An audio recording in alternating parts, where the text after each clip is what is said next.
Bonsoir à tous. Lyon est en train définitivement de couler.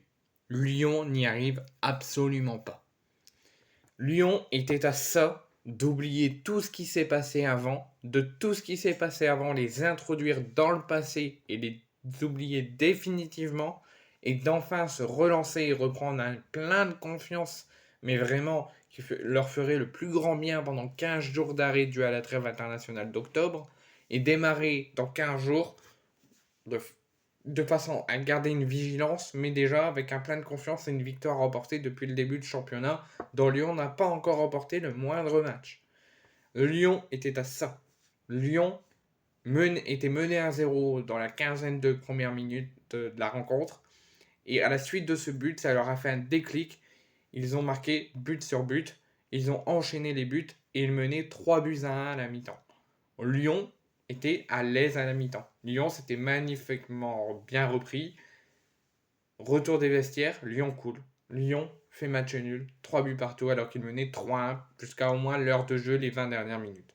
Et dans les 20 dernières minutes, il se faut reprendre à 3 buts partout.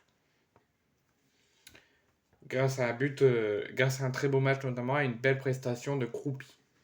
Donc côté lyonnais, on va quand même parler des compositions de Fabio Grosso et de Régis Lebris. Côté lyonnais, donc 4-1-4-1, Lopez au but, Clinton Mata à gauche, Tagliafico à droite, ça ne change pas.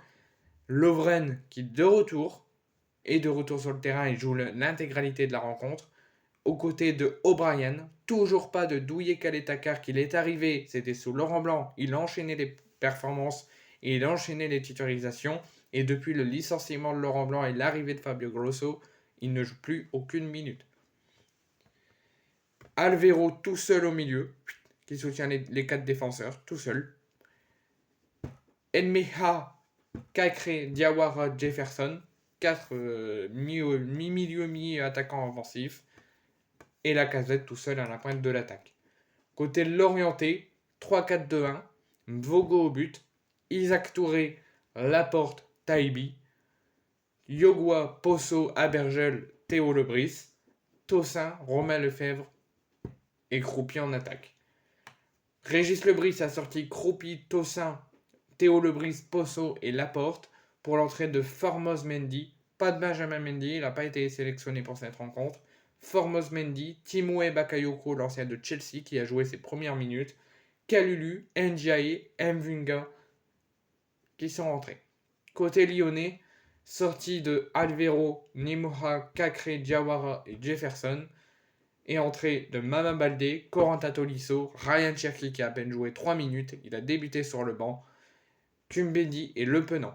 Côté lyonnais, Diomandé, Ryu, Morera et Kaletakar sont pas rentrés. Côté l'orienté, Alfred Gomis, l'ancien Rennais, et Makengo, Pagis et Karine ne sont pas rentrés. Donc Lyon, qui était à ça, même pas un quart d'heure d'une première victoire très importante, Lyon s'est fait reprendre, n'a pas su conserver le score et prend seulement un point. En même temps qu'on va parler de l'Olympique lyonnais, du match de Lyon, on va parler des autres matchs de 15h.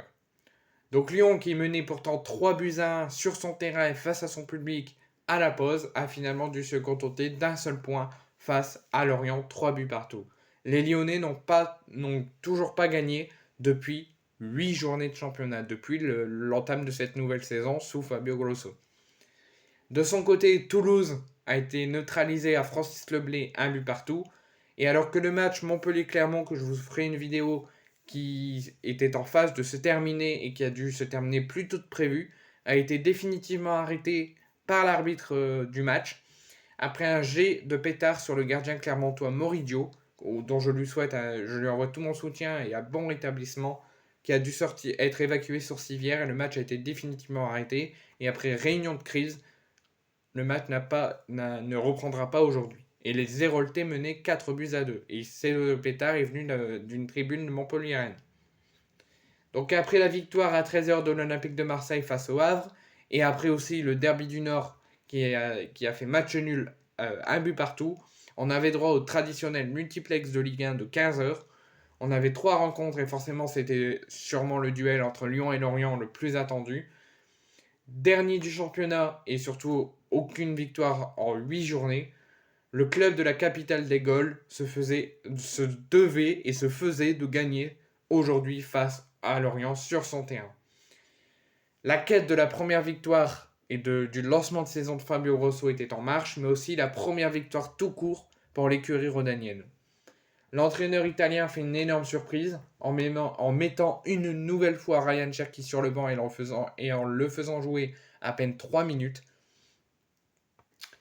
Il nous met un 11 avec un trio très offensif, Noema, Lacazette et Jefinho, et les débuts en Ligue 1 d'un jeune de 18 ans, Mamadou Diawara. En face, ça n'allait pas forcément mieux, puisque les Lorientais, eux, étaient 16e. Les Merlus démarraient cependant plutôt bien sur cette rencontre. Ils mettaient vite le pied sur le ballon face à des Lyonnais qui n'y vont pas, qui ne tentent rien, qui sont attentifs sur ces débuts de minutes. Et la sanction allait vite tomber. Après plus d'un quart d'heure de jeu, El Kropi mystifie Diawara à la 16e minute et un sacré coup au moral dans la tête des locaux et des Lyonnais et de ses supporters. Mais les Lyonnais allaient tout de même tenter quelque chose, de se montrer, n'allaient pas se laisser décourager si facilement, bien au contraire, puisque les Lyonnais ont fait preuve de caractère et l'ont très vite montré, et sur un ballon mal dégagé, Noema égalise pour les Lyonnais à la 21e minute. Dans la foulée, les Lyonnais enchaînent, ne laissent rien passer aux Lorientais, et Alexandre Lacazette se mêlait aussi de la tête pour marquer un 2-1 à la 29e minute. 2 buts course-coup qui font mal au moral des Lorientais, incapables de réagir et bien loin de ce qu'ils ont montré dans le premier quart d'heure en ouvrant le score. Et ils ont même donné un penalty après une fois d'Isaac Touré sur Jefinho et qui marque un 3-1 juste avant la mi-temps, dans le temps additionnel. Donc à la mi-temps, les Lyonnais sont contents. Ils ont très mal démarré à se prendre un but dans le quart d'heure de jeu, mais ils se sont vite repris en menant 3-1 à la mi-temps. Les Lyonnais ne font pas du tout la même performance de la première période, sont totalement absents et se font marcher dessus. Les Bretons rentraient des vestiaires avec de sacrées intentions, avec une première période à oublier et à faire de la meilleure en deuxième. Et sur un centre de Kiowa, Kroupi marque le doublé et le 3-2, retour des vestiaires à la 54e minute, qui met un petit peu plus de doute aux Lyonnais. Donc rien ne se passe jusqu'à les 10 dernières minutes de jeu où Yogwa récupérait le ballon et d'une frappe à plus de 30 mètres à l'extérieur de la surface qui fusille Lopez dans sa lucarne et 3 buts partout à 10 minutes de la fin du match. Et hormis une petite occasion dans le temps additionnel de Mama Baldé, les Lyonnais qui étaient à ça de gagner dans les 10 dernières minutes et se fait reprendre à 3 buts partout et va devoir attendre 3 semaines pour arracher sa première victoire de la saison. Mais pour l'instant, les Lorientais se relancent tout doucement et ont fait un bel esprit de caractère. Donc après cette non-défaite, mais nouvelle contre-performance tout de même pour les Lyonnais, on va quitter l'Olympique Lyonnais, on va refaire un tour du monde et on va passer à Brest, à Francis Leblay pour Brest-Toulouse. Donc du côté de Brest, toujours sur le podium du championnat avec un magnifique début de saison, totalement sensationnel, avait une belle rencontre face à une autre équipe qui visait la première partie de tableau, le TFC, en terre bretonne. Les Toulousains étaient devant jusqu'à la 90+3. Ils ont mené 1-0 dans le début du match. Ils ont mené 1-0 toute la rencontre jusque dans le temps additionnel de fin de match, avant de se reprendre et de se faire égaliser par les Brestois. Ensuite, grâce à un but de Satriano, excusez-moi.